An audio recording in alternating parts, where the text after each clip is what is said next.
이 시간 믿음을 구하는 기도합시다. 믿음을 구하는 기도합시다 라는 제목으로 하나님 말씀 증거하겠습니다. 성경이 다 그렇지만 특별히 오늘 본문은 대단히 실질적인 우리의 신앙생활에 대한 말씀을 이야기해 주고 있는 본문입니다. 그리스도인의 삶의 생활 자세의 기준이 되는 아주 소중한 말씀이다 라고 얘기해도 틀리지 않을 것입니다. 우리가 실제로 이 땅의 삶을 살다가 믿음이 약해지는 경우가 있죠. 또 신앙생활 열심히 하는데 신앙생활에 피곤함을 느끼는 경우가 있습니다. 가정생활, 사회생활에 무력감이 찾아올 때가 있지요. 그럴 때 오늘 본문의 믿음을 우리가 가졌는지를 살펴봐야 됩니다. 왜 그런 무력감, 지침이 오는가? 오늘 본문의 믿음이 우리에게 없기 때문이라는 거예요.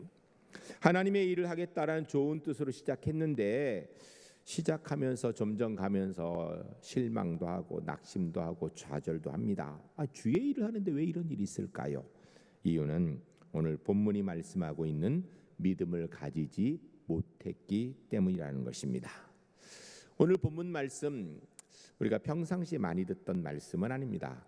그런데 이 말씀은 우리에게 있어서 신앙생활에 아주 중요한 기준들을 말씀해 주는 내용인데 오늘 본문을 통해서 오늘은 서론에 관한 말씀을 듣습니다. 믿음의 서론에 관한 말씀을 듣고 그리고 다음 주에 이어서 그러면 오늘 본문이 이야기하는 믿음이 무엇인가에 대한 말씀을 2주 동안 이렇게 연속해서 듣고자 합니다. 오늘 말씀을 들으면서 나의 마음의 소원은 무엇인지, 나는 정말 믿음 하나면 되는지 한번 돌아보았으면 좋겠습니다. 우리 제일교회 성도님들 본문이 말씀하는 대로 믿음 하나면 된다라는 그런 자세를 가지고 하나님 앞에 믿음을 구하는 하나님의 사람들이 주 안에 모두 될 수 있기를 주의 이름 간절히 축복합니다. 첫 번째 따라하겠습니다. 본문은 노예 제도에 관한 말씀이 아닙니다. 오늘 본문은 우리 성도님들이 읽을 때에 논란의 여지가 좀 있기도 한 내용 중에 하나입니다. 자주 많이 읽질 않아요. 그래 어쩌다 읽으면 이거 좀 잘못된 거 아니야? 이런 생각이 들기도 하는 분들도 간혹 가끔 있습니다. 이유는 본문의 내용을 읽는 글의 문맥대로만 그대로 읽으면 예수님께서 노예제도를 인정하시고 옹호하시고 노예제도가 당연한 것으로 말씀하시는 것처럼 읽혀지는 내용이기 때문입니다. 사랑의 예수님, 누구보다도 인권을 중요하게 말씀하시는 예수님께서 노예제도를 지지하시든지 인정하시든지 혹은 묵인하시는 것 아니야? 라고 이렇게 질문이 나올 수 있는 내용이기 때문입니다. 그러나 우리가 오늘 본문을 통해서 그렇게 성경을 읽는다는 얘기는 성경을 잘못 읽고 오해하기 때문입니다. 왜냐하면 오늘 본문은 결코 사회 제도 개선을 위한 내용을 말씀하는 것이 아닙니다. 아니 더 정확하게 얘기하면 예수님께서는 기존 사회 제도를 바꿔야 된다는 얘기를 한마디도 하신 적이 없어요. 왜냐하면 예수님의 관심은 거기에 있는 것이 아니었기 때문입니다. 예수님의 관심은 하나님 나라에 관한 것이었습니다. 오늘 본문은 예수님께서 하나님 나라에 대한 말씀을 하시는 내용입니다. 제자들에게 믿음을 가르치기 위한 내용입니다. 믿음에 관한 내용이지 사회 제도에 관한 내용이 아니기 때문입니다. 그리고 이 말씀을 두고 우리가 먼저 생각해야 될 것은 오늘 본문은 비유라는 거예요. 여러분, 비유라는 것은 삶의 한 예를 들어서 그것을 통하여서 하나님 말씀의 진리를 설명하는 방법을 비유라고 이야기합니다. 그런데 이 비유의 소재는 우리 모든 사람들이 일상생활에서 쉽게 접하고 보고 알고 있는 내용을 가지고 비유로 이야기하는 거예요. 만일에 100만 명 중에 한 명이 경험할 일, 인류 역사 가운데 정말 몇 번 있을 일, 이런 일은 비유로서 적합하지 않습니다. 왜냐하면 그런 이야기는요 들으면 야 희한하다, 신기하다, 그런 일도 있네, 이렇게 들을 수는 있어도 그 사건이 내 것이구나, 이게 내 얘기구나, 이게 나한테 적용해야 되구나, 이런 생각이 전혀 들지 않기 때문입니다. 비유는 그래서 우리의 일상생활의 삶 가운데 누구든지 알 수 있고 쉽게 경험할 수 있고 삶의 현장에서 누구든지 볼 수 있는 내용을 비유의 소재로 사용합니다. 오늘 본문에서 이 당시의 사람들의 일상생활 속에서 경험하고 너무나도 잘 알고 있는 종에 관한 이야기를 그래 사용하는 거예요. 오늘 우리 사회에는 종이 없죠. 그러나 우리가 조선시대 불과 몇백 년 전만 해도 우리 사회에도 종이 많았습니다. 뭐 종 없는지 웬만한 집은 다 종이 있었고요. 그리고 사람들 중에 종인 사람도 많았거든요. 예수님 시대에 이 당시에 웬만한 사람들 집엔 다 종이 있고요. 종의 숫자가 굉장히 많았습니다. 그렇기 때문에 모든 사람이 종이 어떤 존재인지를 너무 잘 알아요. 노예가 어떤 사람인지 너무 잘 압니다. 그래서 예수님께서 이 잘 아는 내용을 통하여서 비유의 소재로 삼아 말씀하시고자 하는 의도가 본문에 들어있는 것입니다. 즉 본문은 노예 제도와는 전혀 상관없는 이야기입니다. 오로지 이 비유를 통하여서 하나님의 진리를 설명하고 하나님과 우리와의 관계를 말씀하고자 하는 예수님의 의도가 있는 것입니다. 노예 제도 자체를 논하여서 옳고 그름을 말하고자 하는 것이 아닙니다. 당시의 아주 일반적인 이야기, 흔히 사회 속에서 보고 있는 노예들에 대한 이야기를 통하여 진리의 말씀을 이야기하는 것입니다. 그래서 오늘 본문을 읽을 때는요, 이게 비유라라는 것을 분명히 알고 읽어야 됩니다. 즉 본문의 비유는 사회 제도를 개선하기 위한 얘기 아닙니다. 하나님 나라에 대한 말씀을 이야기하는 것입니다. 참된 믿음을 가르칠 목적으로 이야기하는 것입니다. 그래서 모든 사람이 쉽게 알 수 있는 당시의 종에 대한 이야기를 하는 거예요. 여러분 실제로 예수님께서는 사회 제도를 바꿔야 된다는 이야기를요 한 번도 하신 적이 없어요. 노예를 해방해야 된다, 노예를 가져야 된다 이런 얘기를 하신 적도 없어요. 그런데 예수 믿은 사람들이 그 초대교회 보면요 자기 집에 있는 종들을 방면하였습니다. 다 해방시켜 주었어요. 그런 걸 보면 예수님의 가르침의 근본은 노예 제도를 안 좋아하시는 거예요. 노예는 옳지 않다는 얘기를 하시는 거예요. 그리고 노예는 예수 믿는 사람들이 있다면 해방시켜야 되는 것이 옳은 거지요. 그러나 주님께서는 그렇게 실제적으로 노예는 필요 없는 거야, 노예 제도는 잘못된 거야, 노예는 해방 이런 얘기 안 하셨어요. 왜일까요? 이유는 예수님의 관심은 이 땅의 사회 제도를 개선하고 개혁하고자 하는 데는 별 관심이 없으셨습니다. 우리 주님의 관심은 천국에 관한 거예요. 그래서 하나님의 사람들이 이 땅에서 어떤 모양으로 살든지 하나님 백성으로 살다가 영원한 천국 백성 되는데 여기에 주님의 주요한 관심이 있기 때문에 거기에 대해서 말씀하고 있는 것입니다. 즉 주님이 말씀하실 때 이 말씀이 무엇을 이야기하는지를 바로 알 수 있는 영적인 귀가 열리고 영적인 눈이 열려서 하나님의 뜻을 바로 알고 그 뜻 가운데 살아갈 수 있는 것이 우리 신앙에 꼭 필요한 일입니다. 전 우리 제1교회 성도님들이 주님의 말씀을 우리의 짧은 지식과 사회적 경험을 통하여 해석하는 것이 아니라 주님이 말씀하시는 내용이 무엇인지를 알 수 있는 영적 지각이 열리고 주의 말씀이 무슨 뜻인지를 알아들을 수 있는 영적인 귀가 열리고 주의 뜻이 무엇인지를 볼 수 있는 영적인 눈이 열리는 우리 제1교회 하나님의 사람들이 주 안에 모두 될 수 있기를 주의 이름 간절히 축복합니다. 그래서 주의 뜻이 무엇인지 분별하고 그 뜻에 순종하는 우리 제1교회가 주 안에서 꼭 돼야 될 줄로 믿습니다. 두 번째 따라하겠습니다. 본문은 내 인생의 소원에 대한 말씀입니다. 예수님께서 본문에 말씀하신 목적은 하나님과의 관계, 즉 믿음에 관한 것입니다. 오늘 본문 5절 말씀 우리 같이 읽겠습니다. 사도들이 주께 여짜오되 우리에게 믿음을 더하소서 하니. 아멘. 사도들이 제자들이란 얘기예요. 주님께 예수님께 여짜오되 묻되 우리에게 믿음을 더하소서.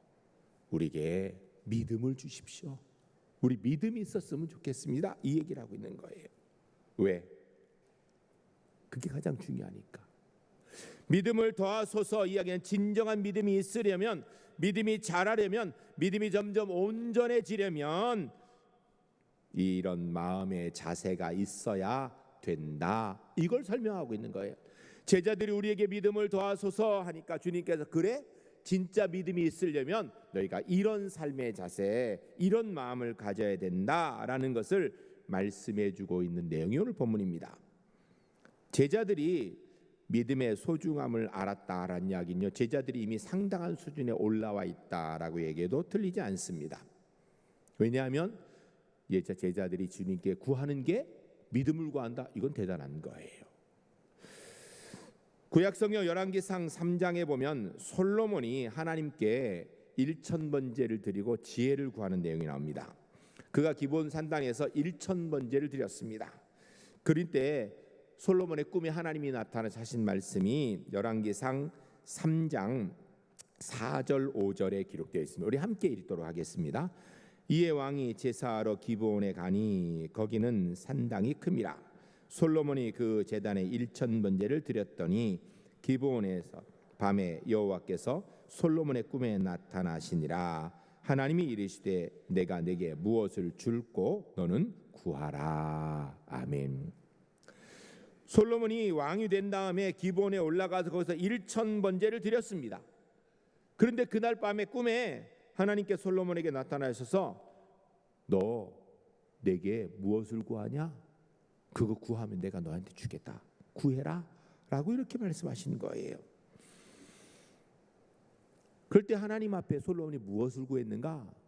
지혜를 구했다고 우리가 잘 알고 있습니다. 그 내용이 7절부터 9절까지 되어 있습니다. 우리 함께 읽겠습니다. 나의 하나님 여호와여, 주께서 종으로 종의 아버지 다윗을 대신하여 왕이 되게 하셨사오니 종은 작은 아이라 출입할 줄을 알지 못하고 주께서 택하신 백성 가운데 있나이다. 그들은 큰 백성이라 수요가 많아서 셀 수도 없고 기록할 수도 없사오니 누가 주의 이 많은 백성을 재판할 수 있사오리까? 듣는 마음을 종에게 주사 주의 백성을 재판하여 선악을 분별하게 하옵소서. 아멘. 저는 오늘 본문 7절에서 이 9절까지의 솔로몬이 하나님 앞에 이야기한 이 내용이 우리 성도님들의 믿음, 성도님들의 하나님 앞에 간구하는 기도가 될 수 있기를 주의 이름 간절히 축복합니다. 본문에 보면 이렇게 되어 있어요.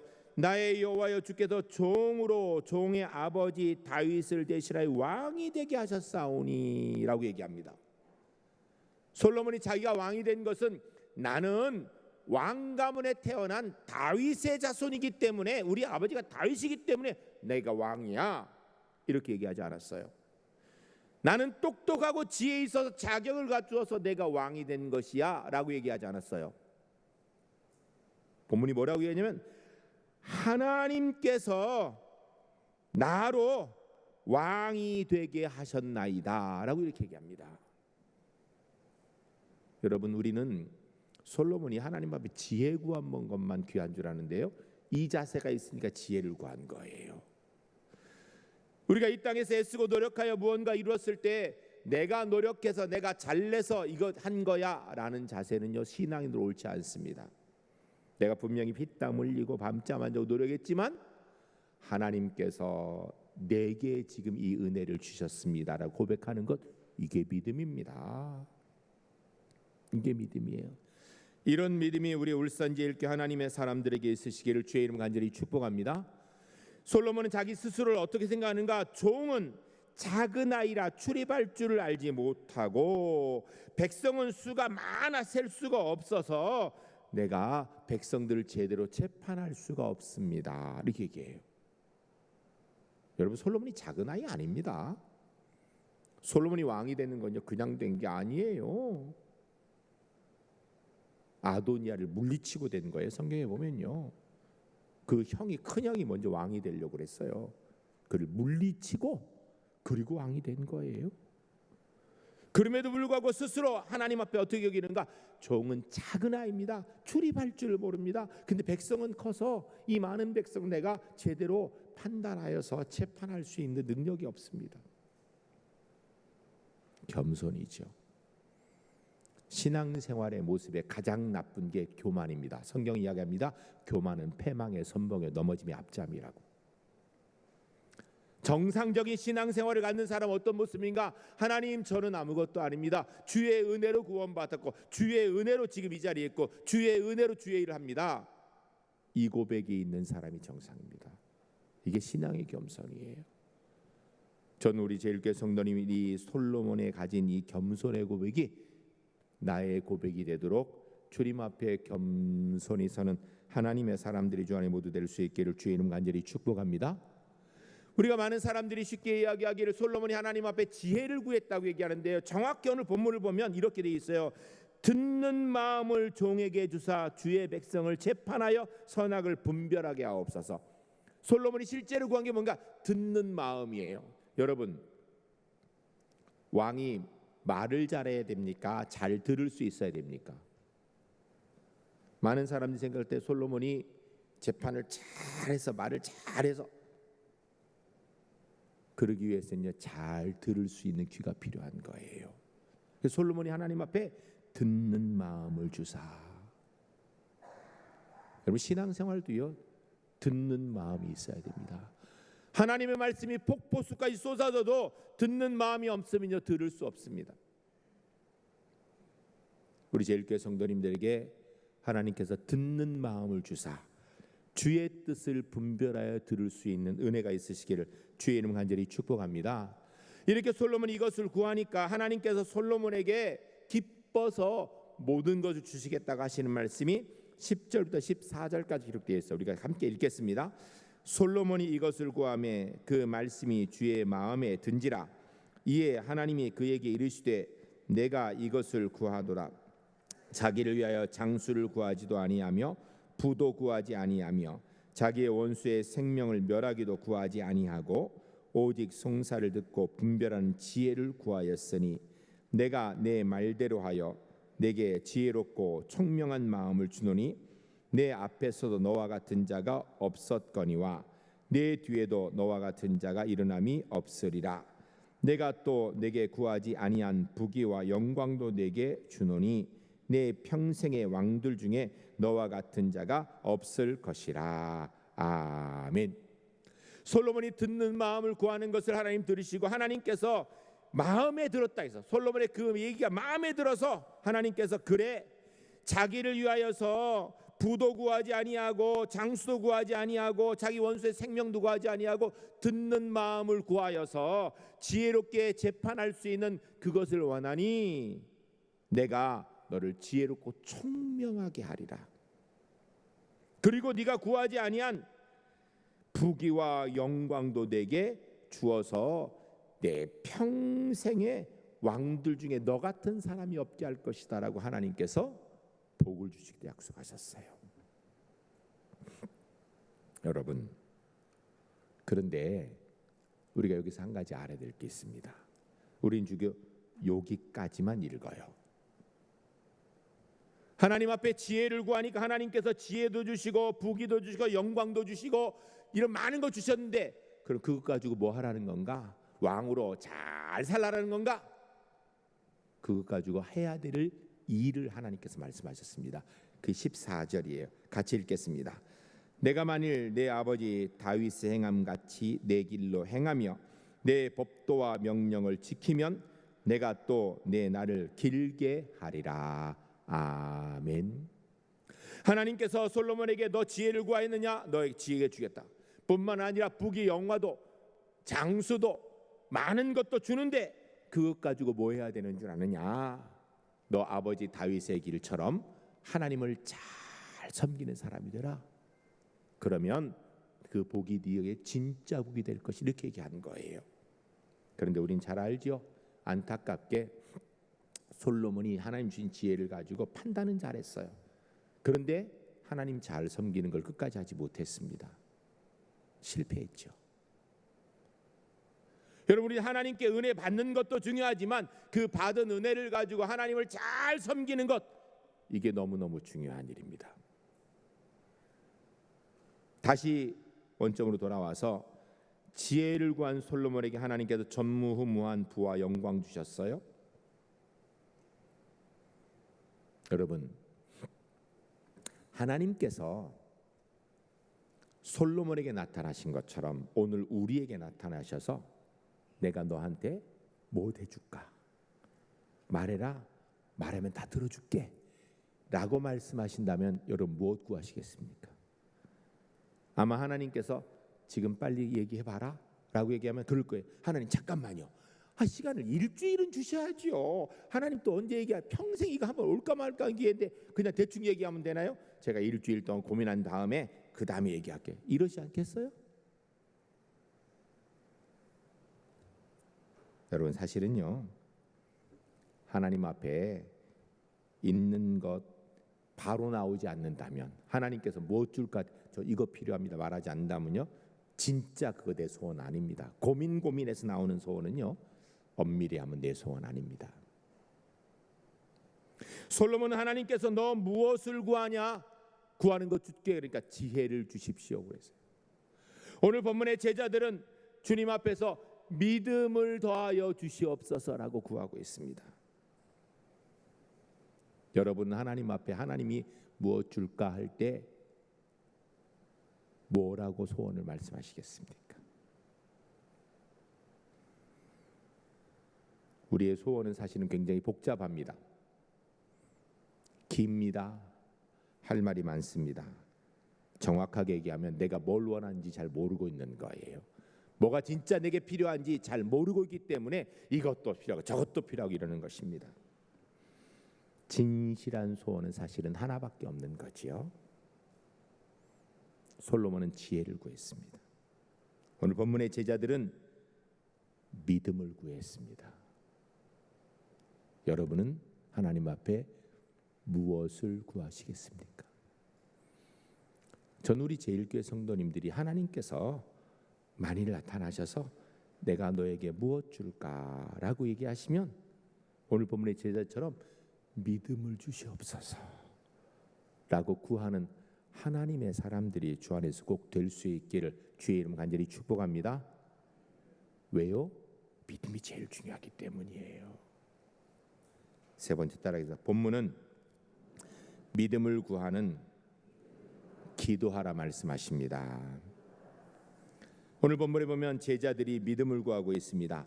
믿음을 구하는 정도라면 이 제자들이 이미 상당한 수준에 올라와 있다라고 얘기할 수 있습니다. 왜냐하면 제자들도 재물이 중요하고 명예가 중요하고 출세가 중요하다는 생각을 하고 있는 사람들이었어요. 실제로 예수님께 야고보와 요한의 어머니가 찾아와서 주님, 제 소원을 들어주실 줄로 믿습니다. 그랬더니 무슨 이야기냐고 그랬더니 주님 나라라면 그러면 그 나라에서 제 하나들은 주님 오른편에 다른 아들은 주님 좌편에 꼭 앉혀주세요. 이렇게 얘기했어요. 그게 뭐예요? 최고의 자리에 앉혀달라는 얘기예요. 그럴 때 야고보와 요한이 어머니, 우리 주님이 말씀하시는 거 그런 거 아니에요 이래야 되는데 가만히 있었어요. 왜? 우리 어머니 잘하신다. 저거 진작에 좀 얘기해 주시지. 이런 마음이 있던 거예요.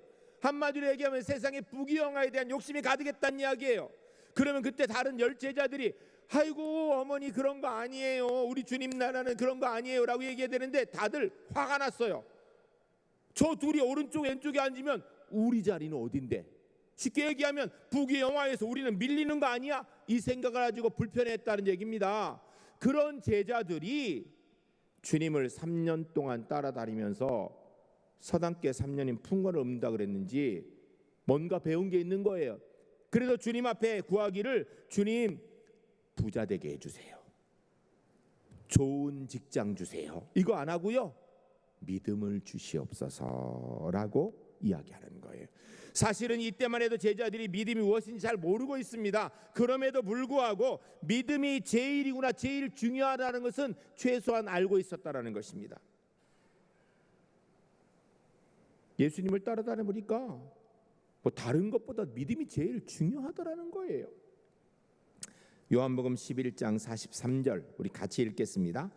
이 말씀을 하시고 큰 소리로 나사로야 나오라 부르시니 아멘. 이 말씀은 그 배경이 나사로가 죽었어요. 죽은 지 나흘 만에 예수님이 오셨습니다. 그래 주님께서 오셔서 무덤 앞에 서서 무덤 문 열어라 그러는 거예요. 당신은 그 당시 우리는 하고 좀 무덤이 달라요. 동굴을 파가지고 거기에 돌을 막아놓는 거예요. 무덤 문을 열어라 이렇게 하는 거예요. 그래서 사람들이 주님 죽은지 나으리라, 장사 지내지 나으리라, 벌써 저 안에서 썩었습니다, 냄새납니다. 그런데도 주님께서 걱정하지 말고 열어라. 그리고 하신 말씀이 큰 소리로 나사로야 나오라 이렇게 얘기하는 거예요. 누가복음 17장 14절 우리 같이 읽겠습니다. 보시고 이르시되 가서 제사장들에게 너희 몸을 보이라 하셨더니 그들이 가다가 깨끗함을 받은지라. 아멘. 이 누가복음 17장 14절 오늘 우리 읽은 본문 10절 이하에 11절부터 기록되어 있는 내용인데요, 10명의 문둥병자가 다윗의 자손 예수여 우리를 불쌍히 여기소서 막 큰 소리 치는 거예요. 문둥병자는 사람들 가까이 못 옵니다. 왜냐하면 오면 돌로 쳐 죽여도 돼, 때려 죽일 수 있거든요. 그런데 막 큰 소리 치니까 예수님께서 일로 오라고 가까이 왔습니다. 한마디로 생명 걸고 예수님 만나러 온 거예요. 뭐 해줄까 그랬더니 우리 낫기를 원합니다. 문둥병 치료해 주세요. 그러니까 주님께서 가서 제사장에게 보이라. 이 무슨 얘기냐면 당시에 이 사람 문둥병이 걸렸는지 문둥병이 나았는지 판단을 누가 하는가? 제사장이 했거든요. 제사장에 보이라라고 이렇게 얘기했어요. 그런데 문제는 제사장에 보이라 얘기하는데 문둥병이 하나도 안 나왔어요. 여러분 이 두 가지 말씀뿐 아니라 사실 나머지도 마찬가지인데요, 많은 사람들이 있는데 죽은 지 나흘이나 지난 나사로에게 나사로야 나오라 이렇게 얘기했는데 안 나오면 어떡할 거예요? 아니 그냥 사람 없을 때 몰래 한 것도 아니고 많은 사람들이 보고 있는 가운데 나사로야 나오라 했는데 안 나오면 어떡할 거예요? 많은 사람들이 있는데 10명의 문둥병자가 있는데 제사장에게 보이라 이럴 때 만일에 문둥병자가 아니 예수님 안 나왔어요 이러면 어떡할 거예요? 그런데 제사장에서 보이라, 제자들이 보니까요, 이 믿음이 대단해. 실제로 죽은 나사로가 나왔고 10명의 문둥병자가 그 예수님의 말씀을 믿고 나가다가 보니까 다 나았다라고 이렇게 돼 있어요. 이야 이게 믿음이 최고구나. 아무리 생각해도 이 믿음이 최고야, 이 믿음이 필요해 라는 생각을 제자들이 가진 것 같아요. 사실 이 당시만 해도 제자들에게 뭐 믿음이라고 할 것이 별것도 없는 거예요. 그런데 최소한 그들이 야 믿음이 중요하구나, 믿음이 필요하구나 이건 알았던 거예요. 그래서 제자들에게 주여 우리에게 믿음을 더하소서라고 얘기하고 있는 것입니다. 바꿔 얘기하면 이거 기도지요. 주님 우리에게 믿음을 더하여 주시옵소서라고 지금 기도하고 있는 거예요. 여러분 우리는 하나님 앞에 기도할 때 우리 기도 제목은 뭡니까? 이제는 다른 소원 없습니다. 주님 믿음만 주시면 되겠습니다. 이렇게 기도하고 있습니까? 사실 이 기도가 바른 기도고요, 이게 필요한 기도입니다. 믿음 하나면 모든 것이 되는 것입니다. 그런데 이상하게 우리가 밤낮 믿음 중요하다고 얘기하는데 정작 기도할 때는요 믿음 말고 구하는 천구세의 내용이 참 복잡합니다. 하나님 돈도 주셔야 되고요, 건강도 주셔야 되고요, 직장도 주셔야 되고요, 우리 아이들 좋은 집도 주셔야 되고요, 많이 구해요. 근데 정작 믿음 달라고는 기도 안 해요. 여러분 혹시 최근에 기도하면서 주님 제게 믿음을 주시옵소서 이렇게 기도하신 적 있나요? 더 좋은 믿음 되기로 하면 이렇게 기도하신 적 있나요? 우리가 믿음에 대해서는 말은 하고 많이 듣는데 정작 기도할 땐 믿음에 대해서 기도 안 해요. 전 우리 제일교회 성도님들의 기도가 바뀌었으면 좋겠습니다. 가슴에 손 얹고 얹으세요. 한번 따라하겠습니다. 하나님 이제 저에게는 다른 소원 없습니다. 주님 믿음을 더하여 주시옵소서. 주님 믿음을 주시옵소서. 예수님의 이름으로 기도합니다. 아멘. 이 기도가 우리 성도님들의 믿음의 기도가 될 수 있기를 주의 이름 간절히 축복합니다. 믿음이 왜 중요한가? 믿음이 있어야 실족하지 않습니다. 믿음이 있어야 다른 사람 용서도 할 수 있습니다. 믿음이 있어야 사랑도 할 수 있습니다. 믿음이 있어야 전도도 할 수 있습니다. 믿음이 있어야 하나님의 뜻대로 살 수 있습니다. 믿음이 있어야 하나님의 기적도 경험할 수 있기 때문입니다. 믿음이 제일 중요해요. 이 믿음의 절대적 필요성을 깨달은 사람들이 제자들이었던 거예요. 그래서 주님 앞에 그전에는 누가 큰 자리에 올라갈까 그것 가지고 마음에 샘내던 사람이 모여가지고 저희에게 믿음을 더하여 주시옵소서라고 이렇게 구하더라는 것입니다. 거기에 대해서 주님께서 하신 말씀이 기록되어 있죠. 누가복음 마태복음 17장 20절 우리 같이 읽겠습니다. 이르시되 너희 믿음이 작은 까닭이니라. 진실로 너희에게 이르노니 만일 너희에게 믿음이 겨자씨 한 알만큼만 있어도 이 산을 명하여 여기서 저리로 옮기라 하면 옮겨질 것이요 또 너희가 못할 것이 없으리라. 아멘. 비슷한 이야기인데 오늘 본문입니다. 누가복음 17장 6절 같이 읽겠습니다. 주께서 이르시되 너희에게 겨자씨 한 알만한 믿음이 있었더라면 이 뽕나무더러 뿌리가 뽑혀 바다에 잠기어라 하였을 것이요 그것이 너희에게 순종하였으리라. 아멘. 이 무슨 내용입니까? 대단한 믿음, 바위 같은 믿음, 태산 같은 큰 믿음이 아니라 작은 겨자씨만한 믿음이 사람만 있어도 하나님의 능력을 볼 수 있고 경험하게 된다는 것입니다. 오늘 본문은 바로 그래서 이 믿음에 관한 이야기예요.